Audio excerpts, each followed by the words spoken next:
Ilkay, what do you think has been the key for Manchester City on this winning run? It's been quite incredible, 18 victories in a row. To be honest, I think a few things. I think it's the mixture of obviously having the right tactics, having a great manager who gives you always the right solutions. Then the quality of the players, which we can't deny is definitely there. But then also the mentality, you know, the hard work that we put on the training ground. You know, going into the games with a lot of energy, a lot of confidence. And all this together, I think, just leads to an incredible run. And if you are able to maintain that level, I think it can be again a great season for us.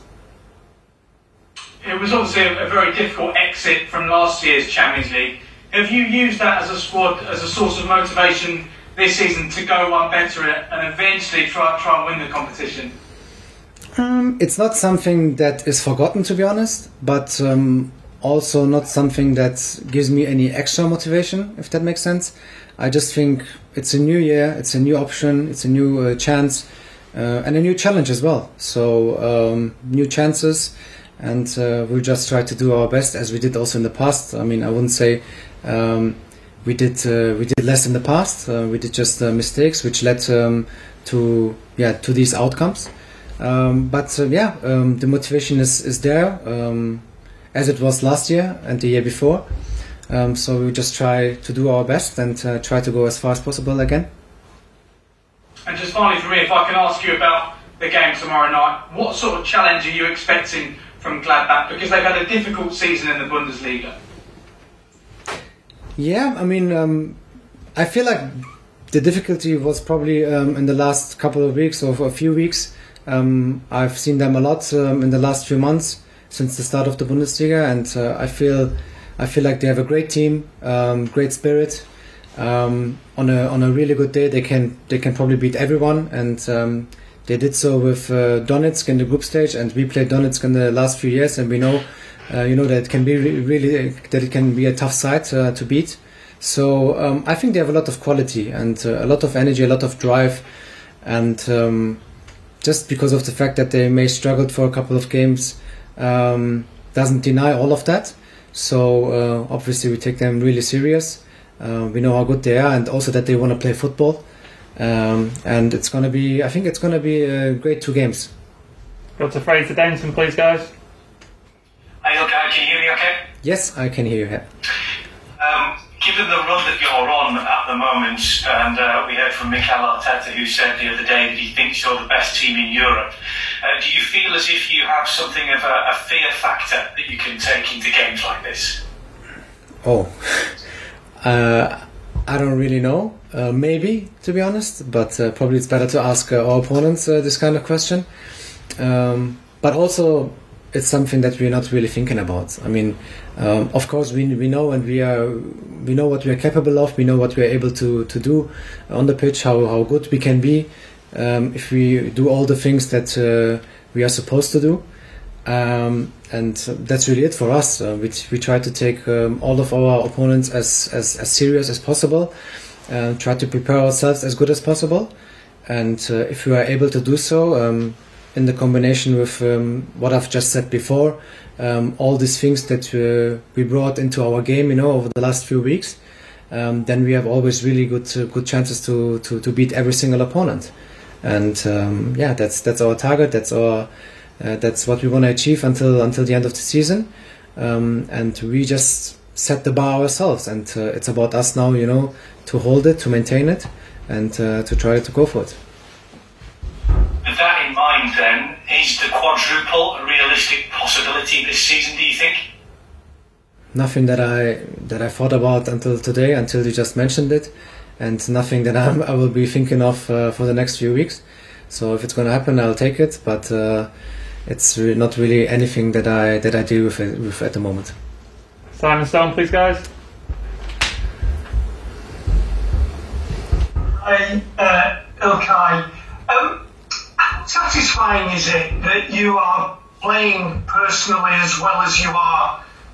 When you came to England, you'd had injuries, and then when you came here, you had more injuries, and maybe it's taken a little bit of time for you to perform at this really, really high level?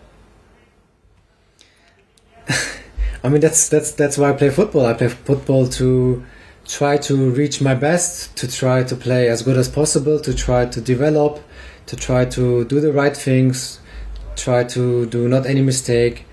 It is always satisfying when you play well, of course, but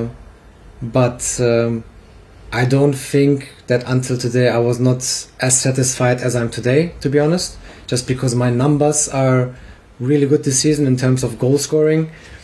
I wouldn't like to, I wouldn't like to say that I've played worse in the past, if that makes sense. So in terms of form, I feel I'm on the same level that I was maybe also in that season where we just beat just won the league 1 point ahead of Liverpool, or even when I used to play in Germany. I don't feel that I'm playing much better.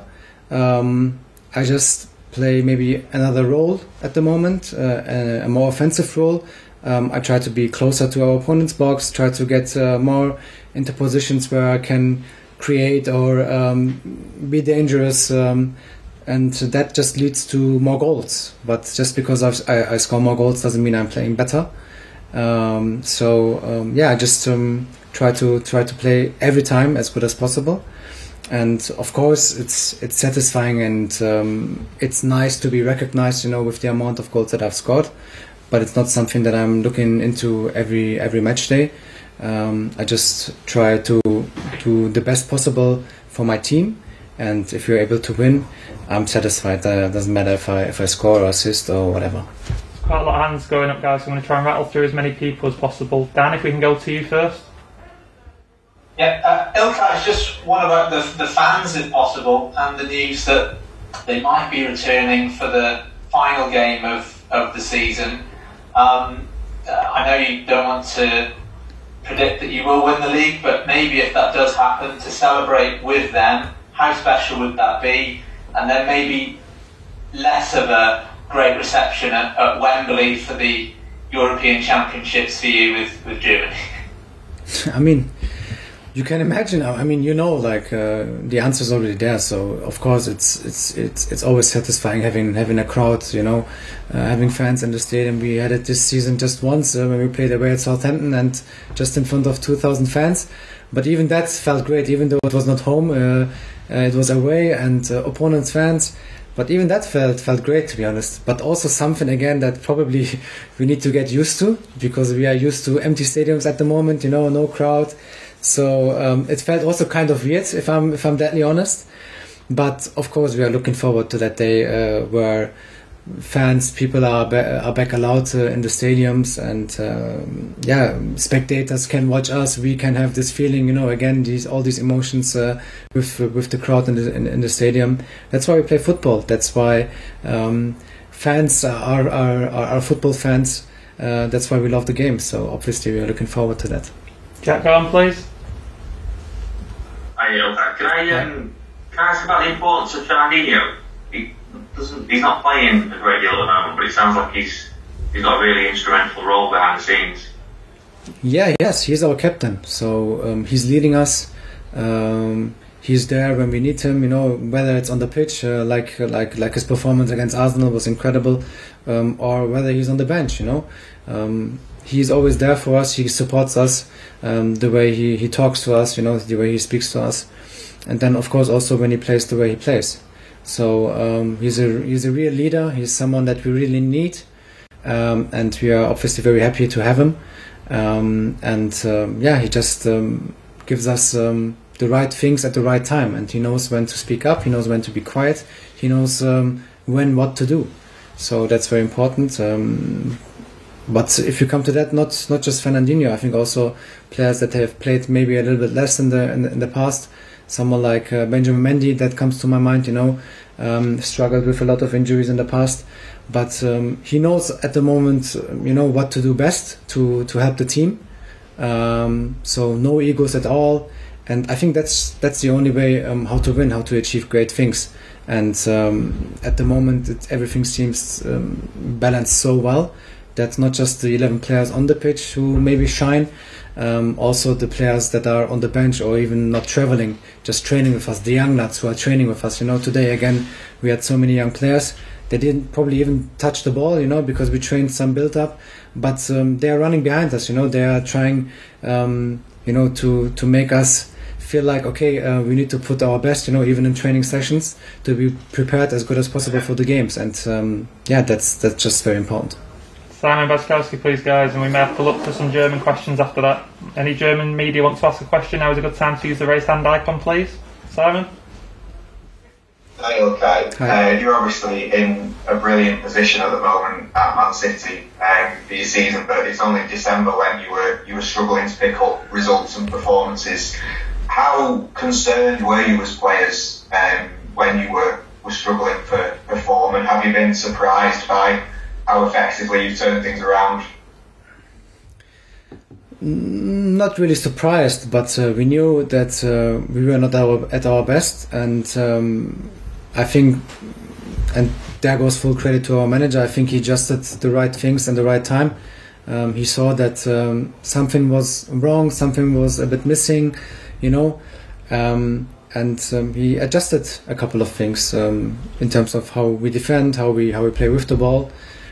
He did the right things in the right moment. That's why he's the best manager in the world, this led to this outcome, and it's incredible. I never thought, to be honest, in December about where we will be in February, so that was not really in my mind.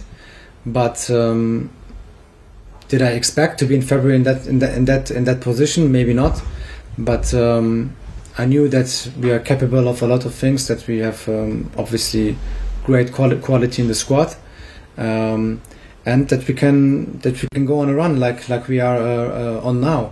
But it just doesn't come automatically, so you have to adjust things. The manager has to adjust things. The players, they need to adjust. So everyone did a great job. We'll move to some German questions now, guys. We'll start with Carsten Kellerman. Ja, hallo, nach England, aus Mönchengladbach. Hi. Du kennst die Dortmunder Mannschaft gut, du weißt, dass Marco Rose nächstes Jahr dort Trainer wird. Welche Vorzüge seht ihr als Manchester in der Gladbacher Mannschaft? Was sind die Dinge, auf die ihr besonders achten müsst bei dem Fußball, den Marco Rose spielen lässt? Ich glaube, dass Gladbach zum einen die nötige Qualität an Spielern hat, um sehr attraktiven und erfolgreichen Fußball zu spielen, und zum anderen auch die richtige Einstellung und ich glaube auch den richtigen Kader, gemischt mit Spielern, die einerseits spielstark sind, aber andererseits auch nicht zu schade sind, um hart zu arbeiten. Und ich glaube, dass der moderne Fußball, den auch Gladbach ausmacht momentan, dass dieser Mix aus Kreativität und dann auch Mentalität einfach zu dem Erfolg führt, den Gladbach nicht nur in dieser Saison, sondern auch in den letzten Jahren einfach hat, nicht nur international, sondern auch in der Bundesliga natürlich, sich jedes Jahr auch für die Champions League zu qualifizieren. Das zeigt einfach, was für gute Arbeit dort geleistet wurde in den letzten Jahren. Und dass nicht immer alles perfekt klappt, so wie jetzt auch vielleicht in den letzten Spielen, das ist auch völlig normal. Aber ich glaube, dass Gladbach immer gefährlich ist und in der Lage ist, an einem guten Tag jeden Gegner zu schlagen. Das haben sie auch gegen die Bayern die Saison schon gezeigt. Deswegen, es ist eine sehr spielstarke Mannschaft. We go to Tom Jacob, please. Can you hear us okay, Tom? He's on mute. Yeah. Yeah, no. When you're ready, Tom, there we go. Ja, hallo. Tom hier aus Deutschland, hallo. Hi. Du kennst ein paar Spieler auch persönlich, auch über die Nationalmannschaft. Es gibt Spieler bei Borussia Monchengladbach, denen wird nachgesagt, dass Angebote auf internationaler Bühne sind. Du hast ja selber die Erfahrung gemacht, ins Ausland zu gehen und dich in England durchzusetzen. Was würdest du deinen Kollegen, den Spielern in Gladbach raten, wann der nächste Schritt der richtige ist? Leider weiß man das, glaube ich, nie so richtig. Ich glaube, man weiß es erst, wenn man es getan hat. So war es ähnlich bei mir. Ich meine, ich glaube, ich bin relativ spät ins Ausland gegangen. Mit 26 ist jetzt nicht ganz so früh. Es ist schwierig zu sagen. Ich meine, wenn man sich in der Lage fühlt, wenn man denkt, dass man bereit ist, das aufzugeben, vielleicht was man sich ein Stück weit aufgebaut hat, die Reputation, die man vielleicht in der Bundesliga hat, aber dann auch das Umfeld mit Familie, mit Freunden, wenn man bereit ist, da rauszukommen aus der Komfortzone, dann glaube ich, dass es schon an sich reicht, mental vorbereitet zu sein. Und dann hängt es von der Qualität ab, von den Umständen, die dann im jeweiligen Ort gegeben sind, vom Trainer, von der Mannschaft. Also da muss natürlich einiges stimmen, aber genauso muss es stimmen, wenn man in Deutschland bleibt. Deswegen bin ich immer der Meinung, dass wenn man sich mental bereit fühlt, dass man so einen Schritt auch wagen sollte. Weil ich finde, dass das eine komplett neue Erfahrung ist, ins Ausland zu wechseln. Ist nicht vergleichbar, nicht nur der Fußball, sondern auch das Leben generell ist nicht vergleichbar mit dem Leben in Deutschland. Und ich mochte es immer, mich zu challengen, mich auf etwas Neues vorzubereiten und auch zu sehen, wo meine Grenzen sind. Und dementsprechend muss es jeder für sich entscheiden. Aber Talent ist, glaube ich, genügend da. Und wenn die Mentalität stimmt, dann kann ich mir vorstellen, dass es kein schlechter Zeitpunkt ist.